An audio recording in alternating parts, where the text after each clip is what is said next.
তারপর বলো অভি, পড়াশোনা কেমন চলছে? ফিউচারে কি নিয়ে পড়বে ভেবেছো? এমবিএ করবো ভাবছি আঙ্কেল। বাহ, কোথা থেকে করবে ভেবেছো? দেখা যাক, সামনে ক্যাট এক্সাম দেব, তারপর দেখছি যদি ভালো কোনো কলেজে চান্স পাই। আর যদি চান্স না পাও?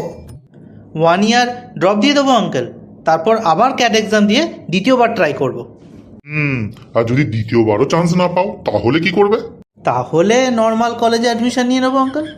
এত কোম্পানি আছে, কোথাও না কোথাও জব পেয়েই যাব।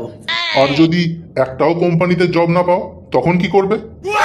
না না আঙ্কেল, ছোটোখাটো কলেজগুলোতেও এখন অল্প স্বল্প কোম্পানি আসে, জব অফার করে, তো জব আমি পেয়েই যাব।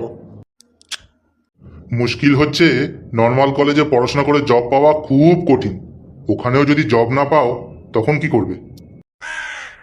তাহলে খুন করব আঙ্কেল, মানুষ খুন করে টাকা কামাবো। এমনিতেই আমার কুষ্টিতে 2-3 জন আত্মীয়ের খুন লেখাই আছে।